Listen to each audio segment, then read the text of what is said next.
नमस्कार बच्चों।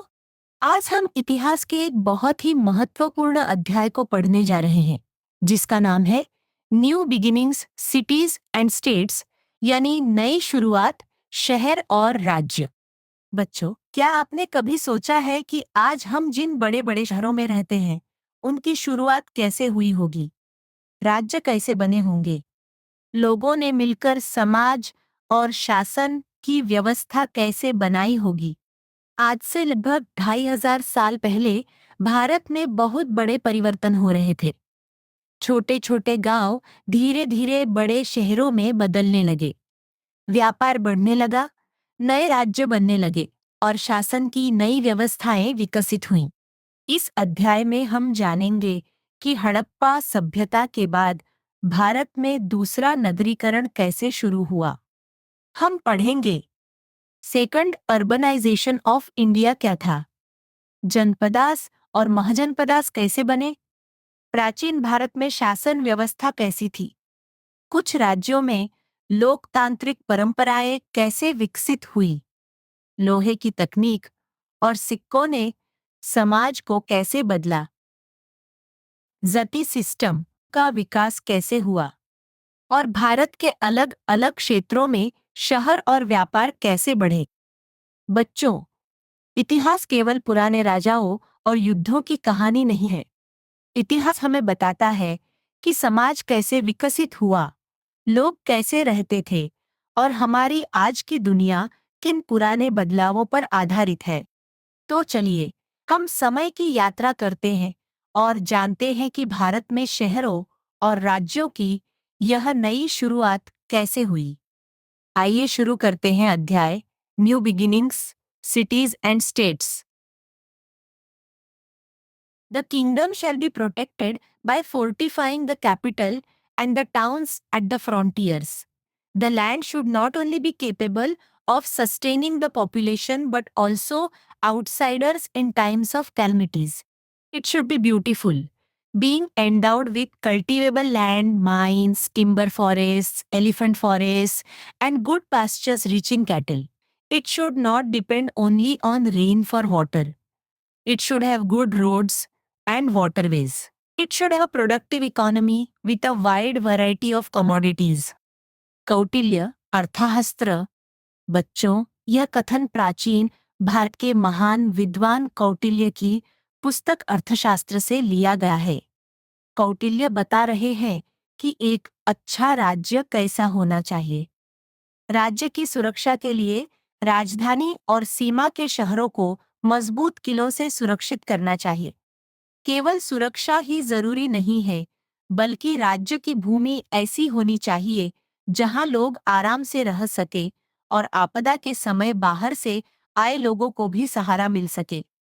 एक अच्छा राज्य वह है जहां खेती के लिए अच्छी जमीन हो, खनिज पदार्थ हो, जंगल हो, हाथियों के लिए वन हो और पशुओं के लिए अच्छे चारागाह हो। राज्य को केवल बारिश के पानी पर निर्भर नहीं रहना चाहिए। वहां अच्छे रास्ते और जलमार्ग होने चाहिए ताकि व्यापार और लोगों की आवाजाही आसान हो। इससे हमें पता चलता है कि प्राचीन समय में भी अच्छे प्रशासन और विकास के बारे में सोचा जाता था। In the early second millennium BCE, the Indus or Harappan civilization, which we called India's first urbanization, disintegrated.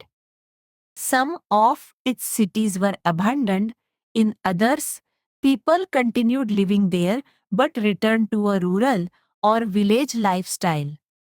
बच्चों, सबसे पहले हमें याद रखना होगा कि भारत में पहली शहरी सभ्यता कौन सी थी। वह थी सिंधु घाटी सभ्यता या हड़प्पा सभ्यता। इसे भारत की फर्स्ट अर्बनाइजेशन यानी पहली नगरीकरण प्रक्रिया कहा जाता है। लेकिन लगभग 2000 ईसा पूर्व के बाद यह सभ्यता धीरे धीरे कमजोर होने लगी।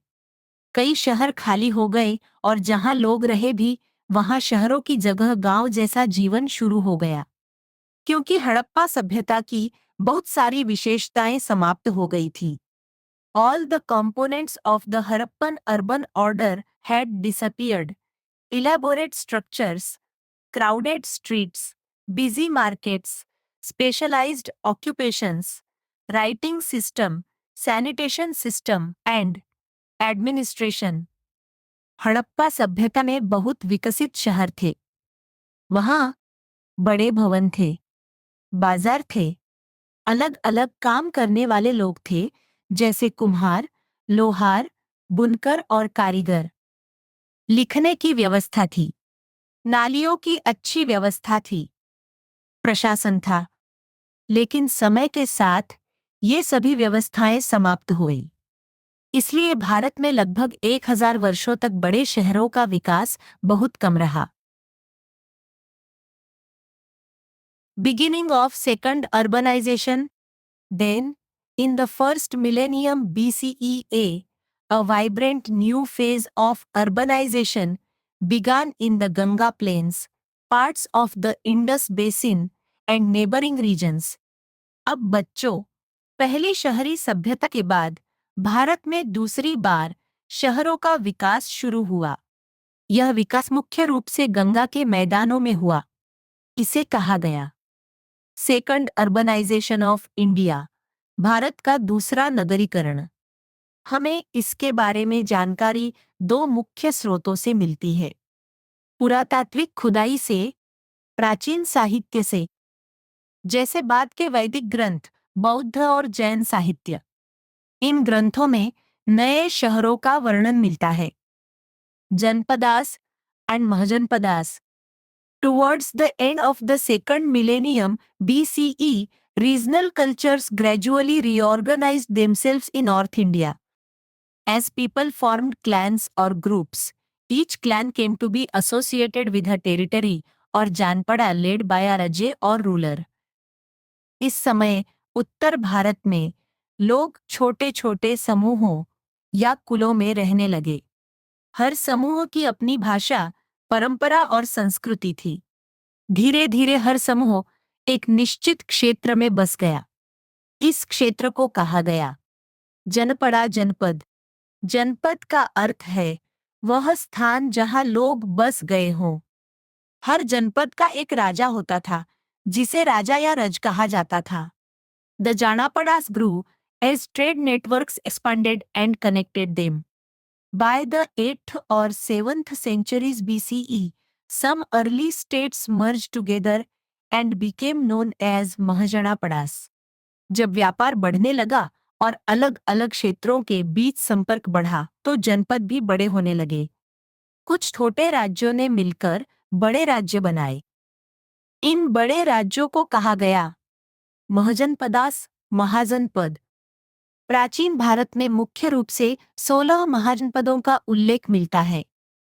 ये उत्तर पश्चिम में गांधार से लेकर पूर्व में अंग और मध्य भारत तक फैले हुए थे। Notice how many of the Mahajanapadas are concentrated in the Ganga plains. There are several possible reasons for this, including the growth of agriculture in the fertile Ganga plains, the availability of iron ore in the mountains and hills, and the formation of new trade networks. बच्चों, ध्यान देने वाली बात यह है कि बहुत सारे महाजनपद गंगा के मैदानों में स्थित थे। इसके पीछे कई कारण थे। पहला कारण था गंगा के मैदानों की उपजाऊ मिट्टी। यहाँ खेती करना आसान था और अधिक अनाज पैदा होता था। दूसरा कारण था पहाड़ों और पहाड़ियों में मिलने वाला लोहा, आयरन ओर। लोहे के औजारों से खेती और युद्ध दोनों में सहायता मिली। तीसरा कारण था व्यापारिक मार्गों का विकास। जब व्यापार बढ़ा तो शहर और राज्य भी मजबूत होने लगे। The most powerful of these new states were Magadha, Kosala, Vatsa and Avanti. बच्चों, इन महाजनपदों में कुछ बहुत शक्तिशाली थे, जैसे मगध, कौशल, वत्स, अवंती। इन राज्यों ने आगे चलकर भारत के इतिहास में बहुत महत्वपूर्ण भूमिका निभाई। Most were fairly large, well-fortified cities, with a moat running outside the fortifications as further defense. A moat is a deep, wide ditch surrounding a fort or a fortified city and filled with water. प्राचीन महाजनपदों की राजधानियां बड़े और सुरक्षित शहर हुआ करती थीं। शहरों के चारों तरफ मजबूत दीवारें बनाई जाती थीं। इन दीवारों के बाहर एक गहरी खाई होती थी, जिसे मोट खाई कहते थे। इसमें पानी भरा रहता था ताकि दुश्मन आसानी से शहर में प्रवेश न कर सके। शहर के दरवाजे भी छोटे और नियंत्रित रखे जाते थे ताकि सैनिक आने जाने वाले लोगों और सामान की जांच कर सके। It is fascinating to note that most of those ancient capitals continue to be living cities today, modern cities that are often 2500 years old. यह बहुत रोचक बात है कि इनमें से कई प्राचीन राजधानियां आज भी मौजूद हैं। आज के कई शहर लगभग 2500 साल पुराने इतिहास से जुड़े हुए हैं। इससे पता चलता है कि भारत में शहरों की परंपरा बहुत पुरानी है। Early democratic traditions. Each Janpada had a assembly or council called sab or samiti where matters concerning the clan would be discussed. बच्चों, हर जनपद में एक सभा या परिषद होती थी। इसे सभा सब या समिति समिति कहा जाता था। इन सभाओं में राज्य और समाज से जुड़े महत्वपूर्ण विषयों पर चर्चा होती थी। The Raj was not expected to rule independently or arbitrarily. A good ruler was supposed to take advice from those assemblies, ministers, and administrators. राजा अपनी इच्छा से अकेले शासन नहीं करता था। एक अच्छा राजा वह माना जाता था जो सभा, मंत्रियों और अधिकारियों की सलाह लेता था।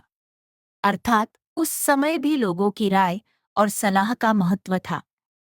According to some texts, an incompetent ruler could be removed by the assembly. कुछ प्राचीन ग्रंथों के अनुसार अगर कोई राजा ठीक से शासन नहीं करता था तो सभा उसे हटा भी सकती थी। लेकिन हमें यह याद रखना चाहिए कि उस समय के प्रमाण बहुत कम हैं, इसलिए हमें पूरी जानकारी नहीं मिलती।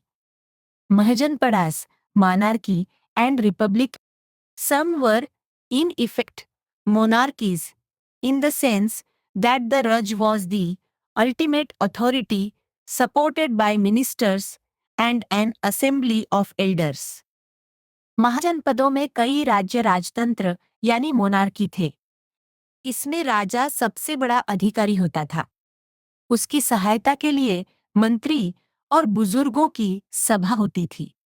राजा का पद अक्सर परिवार में चलता था, अर्थात राजा का बेटा अगला राजा बनता था। The king would collect taxes और revenue, maintain law and order, build fortifications and maintain an army. राजा के कई काम होते थे। जनता से कर लेना, कानून और व्यवस्था बनाए रखना, किले बनवाना, सेना रखना, राज्य की रक्षा करना। मगध, कौशल और अवंती ऐसे शक्तिशाली राज्य थे। However, at least two Mahajanpadas, Vajji and the neighboring Malla, had a different system. लेकिन सभी महाजनपद राजतंत्र नहीं थे। कुछ राज्यों में अलग व्यवस्था थी, जैसे वज्जी, मल्ल। इन राज्यों में सभा की शक्ति अधिक थी। The sub or samiti had more power and took important decisions through discussion and, if necessary, through vote. And इन राज्यों में बड़े निर्णय चर्चा के द्वारा लिए जाते थे। जरूरत पड़ने पर मतदान भी किया जाता था। यह एक लोकतांत्रिक व्यवस्था जैसी थी। This included the selection of the अर्जे। यहाँ तक कि राजा का चुनाव भी सभा के द्वारा किया जाता था। ऐसे राज्यों को गण या संघ कहा जाता था। इतिहासकार इन्हें अर्ली रिपब्लिक्स प्रारंभिक गणराज्य कहते हैं। मोर innovations. The age of the Janapadas and Mahajanapadas was an age of profound change, which would impact Indian civilisation until present times. बच्चों, जनपद और महाजनपदों का समय भारत के इतिहास में बहुत बदलाव का समय था। इस समय समाज, राजनीति, व्यापार, तकनीक और संस्कृति में कई महत्वपूर्ण परिवर्तन हुए, जिनका प्रभाव आज तक दिखाई देता है। Several new schools of thought, late Vedic, Buddhist and Jain in particular, emerged during this period. इस समय कई नए विचार और ज्ञान की परंपराएं विकसित हुई। इनमें मुख्य रूप से बाद के वैदिक विचार, बौद्ध धर्म, जैन धर्म शामिल थे। इन विचारों को फैलाने के लिए विद्वान, साधु और साध्वियां अलग अलग स्थानों की यात्रा करते थे। Indian art also underwent a renewal, it will blossom in the age of empires. इस समय भारतीय कला में भी नया विकास हुआ। आगे चलकर साम्राज्यों के समय कला और अधिक विकसित हुई। आयरन टेक्नोलॉजी एंड अर्बनाइजेशन संसा। Urbanization does not happen without technologies. बच्चों, शहरों का विकास केवल लोगों के रहने से नहीं होता। इसके लिए नई तकनीक और साधनों की जरूरत होती है। The Harappan civilization mastered copper and bronze metallurgy. Now, in this second urbanization, a major shift in technology involved iron metallurgy. Harappa सभ्यता में लोग तांबे और कांसे का उपयोग करना जानते थे, लेकिन दूसरे नगरीकरण के समय एक बड़ा बदलाव आया, वह था लोहे का उपयोग। Iron tools had become widespread, facilitating agriculture on a bigger scale. लोहे के औजारों का उपयोग बढ़ने लगा। लोहे के हल और अन्य उपकरणों से खेती बड़े स्तर पर करना आसान हो गया। इससे अधिक भूमि पर खेती होने लगी और ज्यादा अनाज पैदा हुआ। Iron also made better weapons than bronze, lighter and sharper, swords, spears, arrows, shields, etc. लोहे से बने हथियार कांसे की तुलना में ज्यादा मजबूत और तेज होते थे, जैसे तलवार, भाला, तीर, ढाल। इनसे सेनाएं अधिक शक्तिशाली बनी। There is some evidence of warfare between neighbouring mahajanapadas. कुछ प्रमाण मिलते हैं कि अलग अलग महाजनपदों के बीच युद्ध भी होते थे। कभी कभी वे एक दूसरे से मित्रता और समझौते भी करते थे। इन संघर्षों और गठबंधनों से आगे चलकर बड़े राज्य और साम्राज्य बने। Beginning of coins. Another innovation was the first use of coins in India, made necessary by growing trade. इस समय एक और महत्वपूर्ण परिवर्तन हुआ। भारत में सिक्कों का उपयोग शुरू हुआ। जैसे जैसे व्यापार बढ़ा, सामान के लेन देन के लिए एक आसान माध्यम की आवश्यकता हुई। इसलिए सिक्कों का प्रयोग शुरू हुआ। The first Indian coins were made of silver, a soft metal into which symbols could be punched. They are called punch-marked coins. Bharat के शुरुआती सिक्के चांदी के बने होते थे। इन पर अलग अलग चिन्ह बनाए जाते थे। इन्हें पंच-मार्क्ड coins आहत सिक्के कहा जाता है। Later coins of copper, gold and other metals were also made. बाद में तांबे, सोने और अन्य धातुओं के सिक्के भी बनाए गए। हर महाजनपद अपने सिक्के जारी करता था, लेकिन व्यापार में दूसरे क्षेत्रों के सिक्कों का भी उपयोग होता था। दवारा jetty system. Human societies grew more complex with the rise of civilization. Whenever this happens, a society organizes itself in several groups based on class, occupation और some other criteria. बच्चों, जैसे जैसे सभ्यता विकसित होती है, समाज भी जटिल होने लगता है। लोग अलग अलग काम करने लगते हैं, जैसे प्रशासन, शिक्षा, व्यापार, खेती, कला, शिल्प। इन कामों के आधार पर समाज में अलग अलग समूह बनने लगे। In an ideal society, all those groups would complement each other and work in harmony. आदर्श समाज में सभी समूह एक दूसरे की सहायता करते हैं और मिलकर काम करते हैं। लेकिन कई बार इन समूहों में असमानता भी पैदा हो जाती है। कुछ समूहों के पास अधिक धन और शक्ति आ जाती है। GTI system. One category was the GTI, a group or community of people with a specific professional occupation closely tied to their livelihood. Bharat में समाज को समझने के लिए एक महत्वपूर्ण शब्द है जाति जेटीआई। जाति ऐसे समूहों को कहा जाता था जिनका कोई विशेष पारंपरिक काम होता था, जैसे खेती, धातु का काम, व्यापार, हस्तकला। इनकी कुशलताएं अक्सर पीढ़ी दर पीढ़ी आगे बढ़ती थी। Often a JTI would get further subdivided into subjects, each of which developed customs and traditions of its own. कई बार एक जाति के अंदर भी छोटे छोटे समूह बन जाते थे।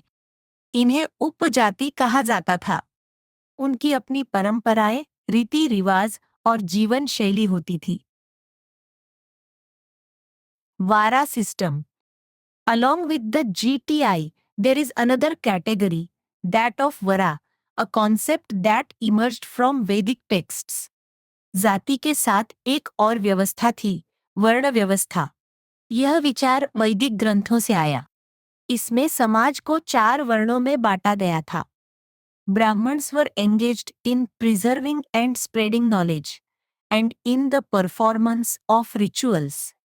ब्राह्मणों का काम ज्ञान को सुरक्षित रखना और धार्मिक कार्य करना माना गया। Kshatriyas were expected to defend the society and the land and to engage in warfare if necessary. क्षत्रियों का काम समाज और राज्य की रक्षा करना तथा युद्ध करना माना गया। Vaishyas were supposed to increase the society's wealth through occupations of trade, business और agriculture. वैश्य व्यापार, व्यवसाय और कृषि के माध्यम से समाज की आर्थिक उन्नति में योगदान देते थे। Finally, Shudras were the artisans, crafts people, workers और सर्वेंट्स। शूद्रों को कारीगर, मजदूर और सेवा से जुड़े कार्यों में बताया गया। You may have heard the English word caste. It comes from a Portuguese word casta. As Portuguese travelers to India in the 16th century CE tried to make sense of Indian society. बच्चों, आपने अंग्रेजी शब्द cast जाति जरूर सुना होगा। यह शब्द पुर्तगाली भाषा के शब्द कास्टा से आया है। 16वीं शताब्दी में जब पुर्तगाली यात्री भारत आए, तो उन्होंने भारतीय समाज को समझने के लिए इस शब्द का प्रयोग किया। While a few scholars consider caste to refer to varas, most take it to apply to jatis. Yet others consider caste to refer to the whole vara jatiya system. कुछ विद्वान कास्ट को वर्ण व्यवस्था से जोड़ते हैं, लेकिन अधिकतर विद्वानों के अनुसार कास्ट शब्द मुख्य रूप से जातियों के लिए प्रयोग किया जाता है। कुछ लोग इसे पूरी वर्ण जाति व्यवस्था के लिए भी इस्तेमाल करते हैं। There is historical evidence, both in texts and inscriptions, that in the early period individuals and communities changed their professional occupations if circumstances demanded. इतिहास से हमें पता चलता है कि शुरुआती समय में लोग अपनी परिस्थितियों के अनुसार अपना काम बदल सकते थे। ऐसा नहीं था कि हर व्यक्ति हमेशा एक ही पेशा करता रहे। For instance, a long drought or some natural calamity could force a community of farmers to migrate to a city and take up other occupations. उदाहरण के लिए, अगर लंबे समय तक सूखा पड़ जाए या कोई प्राकृतिक आपदा आ जाए, तो किसान अपना स्थान बदलकर शहर जा सकते थे और कोई दूसरा काम अपना सकते थे। Some Brahmins would turn to trade or even military activities. कुछ ब्राह्मण भी परिस्थितियों के अनुसार व्यापार या सैनिक कार्य कर सकते थे। इससे पता चलता है कि शुरुआती समय में यह व्यवस्था आज की तुलना में अधिक लचीली थी। This complex system structured Indian society organized its activities, including economic ones, and therefore gave it some stability. इस व्यवस्था ने समाज को एक ढांचा दिया।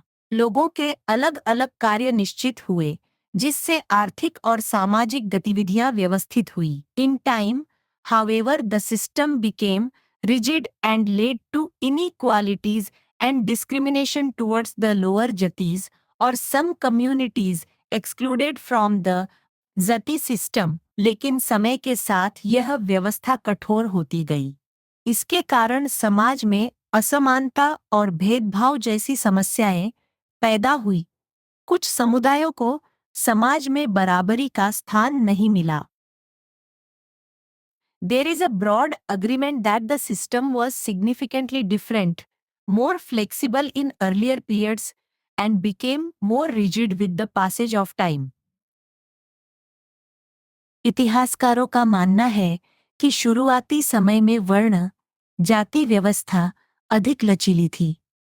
बाद के समय में यह अधिक कठोर बन गई। Developments elsewhere in India. In this first millennium BCE, important communication routes opened up for purposes of trade, pilgrimage, military campaigns, etc. बच्चों, इस समय भारत में यात्रा और संपर्क के रास्ते विकसित होने लगे। इन रास्तों का उपयोग होता था व्यापार के लिए, तीर्थ यात्रा के लिए, सेना की गतिविधियों के लिए। Two routes became widely used and are often mentioned in the literature, the Uttarpatha and the Dakhyapatha. दो महत्वपूर्ण मार्ग प्रसिद्ध हुए, उत्तरपथ उत्तरपथ, दक्षिण पथ दखीपाठा. The first connected the northwest regions to the Ganga plains all the way to eastern India. उत्तरपथ उत्तर पश्चिम भारत को गंगा के मैदानों और पूर्वी भारत से जोड़ता था। इससे व्यापार और सांस्कृतिक संपर्क बढ़ा। The second started from Kauham and crossed the Vindhya range to proceed all the way south. दक्षिण पथ कौशाम्बी से शुरू होकर विंध्य पर्वतों को पार करते हुए दक्षिण भारत तक जाता था। Many lateral roads also connected with other parts of India, especially the important ports on the western and eastern coasts. इन मुख्य मार्गों के अलावा छोटे छोटे रास्ते भी थे जो भारत के अलग अलग भागों को जोड़ते थे। विशेष रूप से समुद्री तटों के बंदरगाह व्यापार के बड़े केंद्र थे। Cities in eastern southern India. In the eastern region, major cities emerged, such as Hihupalgarh, which was the capital of the Kalinga region. पूर्वी भारत में भी बड़े शहर विकसित हुए, जैसे शिहुपालगढ़। यह कलिंग क्षेत्र की राजधानी थी। यह शहर मजबूत किलेबंदी और चौड़ी सड़कों के लिए प्रसिद्ध था। In the subcontinent's southern regions, cities began emerging from about 400 BCE. दक्षिण भारत में लगभग 400 ईसा पूर्व के आसपास शहरों का विकास शुरू हुआ। Around this time, three kingdoms emerged: the Cholas, the Cheras, and the Pyas. इस समय दक्षिण भारत में 3 प्रमुख राज्य उभरे: चोल चोलस, चेर चेरास, पांड्य प्यास। ये दक्षिण भारत के महत्वपूर्ण प्राचीन राजवंश थे। Because the southern regions are rich in resources such as precious and semi-precious stones, gold and spices, they profitably traded not only with the rest of India but also with kingdoms and empires overseas. दक्षिण भारत प्राकृतिक संसाधनों से समृद्ध था। यहाँ मिलते थे कीमती पत्थर, सोना, मसाले। इसलिए दक्षिण भारत का व्यापार भारत के अन्य भागों के साथ साथ विदेशों से भी होता था। इंडिया बिकम्स कनेक्टेड बाय 300 और 200 BCE. Almost the entire subcontinent was one vibrant interconnected land, goods and culture traveled from region to region. लगभग 300 या 200 ईसा पूर्व तक भारत का अधिकांश भाग आपस में जुड़ चुका था। लोग, सामान, विचार और संस्कृति एक स्थान से दूसरे स्थान तक पहुंच रहे थे। About the same time, the Mahajanpadas ceased to exist, leaving the place to fresh developments that were going to reshape India. इसी समय महाजनपदों का अस्तित्व समाप्त होने लगा। उनकी जगह नए राज्य और साम्राज्य बनने लगे, जो भारत के इतिहास को नया रूप देने वाले थे। Chapter summary before we move on. From the end of the second millennium BCE, Janapadas rose in parts of North and Central India. दूसरे सहस्राब्दी ईसा पूर्व के अंत से उत्तर और मध्य भारत में जनपद विकसित हुए। इनके प्रमुख राजा होते थे और वे सभा के लोगों से सलाह लेते थे। The 16 Mahajanapadas were the first organized states of the first millennium BCE. 16 महाजनपद पहली सह व्यवस्थित राज्य व्यवस्थाओं में से थे। इन्हीं के समय भारत में दूसरा नगरीकरण हुआ। A vast network of roads connected north and south, east and west, and eventually all regions of the subcontinent. इस समय भारत में सड़कों का बड़ा नेटवर्क बना। उत्तर, दक्षिण, पूर्व और पश्चिम सभी क्षेत्र आपस में जुड़ गए। बच्चों, इस अध्याय से हमें पता चलता है कि भारत में शहरों, राज्यों, व्यापार, तकनीक और सामाजिक व्यवस्था का विकास हजारों साल पहले ही शुरू हो चुका था। यही विकास आगे चलकर बड़े बड़े साम्राज्यों के निर्माण का आधार बना। Question 1. What is meant by the second urbanization of India and how does it relate to the first? Answer. The second urbanization refers to a vibrant new phase of city building that began in the first millennium BCE in the Ganga Plains and Indus Basin. It followed a whole millennium where urban life was largely absent after the disintegration of the Indus by Harappan civilization, the first urbanization around 2000 BCE. While the first phase was characterized by copper and bronze metallurgy, the second phase was driven by a major shift toward iron technology. अब इस सवाल को हिंदी में समझते हैं। Second urbanisation का मतलब है शहर बनाने का वो नया दौर जो पहली मिलेनियम बीसीई में गंगा के मैदानों और इंडस बेसिन में शुरू हुआ। हड़प्पन सिविलाइजेशन यानी पहली अर्बनाइजेशन के खत्म होने के लगभग 1000 साल बाद ये फेज आया। सबसे बड़ा फर्क ये था कि जहां पहला दौर कांसा ब्रोंज पर आधारित था, वही दूसरा दौर लोहे आयरन की वजह से शुरू हुआ। Question 2. How did the concepts of janapada and mahajanapada evolve? Answer. Towards the end of the second millennium BCE, clans sharing common customs associated themselves with specific territories called janapadas, meaning where the people have set foot, each led by a urge. As trade networks expanded and early states merged, larger political units known as Mahajanapadas emerged. By the 8th or 7th centuries BC, texts frequently list 16 major Mahajanapadas ranging from Gandhra in the northwest to Ahmaka in central India. इसका मतलब ये है कि clans यानी काबिलों ने धीरे धीरे अपने लिए फिक्स्ड इलाके चुन लिए, जिन्हें जनपदास कहा गया। जब व्यापार बढ़ा और ये छोटे राज्य आपस में मिलने लगे, तब बड़े पॉलिटिकल यूनिट्स बने, जिन्हें हम महाजनपदास कहते हैं। पुराने ग्रंथों में ऐसे 16 बड़े महाजनपदास का जिक्र मिलता है, जो नॉर्थ वेस्ट से लेकर सेंट्रल इंडिया तक फैले हुए थे। Question 3. What were the primary defensive features of ancient Indian capital cities? Answer. Most Mahajanapada capitals were large, well-fortified cities designed for protection. A common feature was a moat, a deep, wide beach filled with water surrounding the fortifications. Additionally, gateways to the rampart walls were deliberately kept narrow to allow guards to control the movement of people and goods. पुराने जमाने में राजधानियों की सुरक्षा कैसे होती थी? इन शहरों के चारों तरफ मजबूत देवरेन बनाई जाती थी।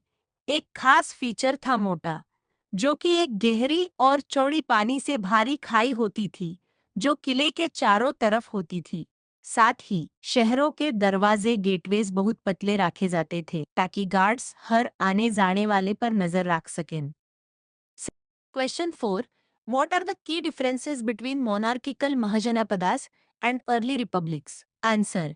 Monarchies like Magadha and Kosala featured Urja as the ultimate authority, often supported by ministers and a hereditary succession system. In contrast, some states like Vajji and Malla functioned as Gas or Sanghas, which scholars call early republics. In these systems, the sub or Samiti assembly held significant power, taking major decisions through discussion and even choosing the RJ by vote.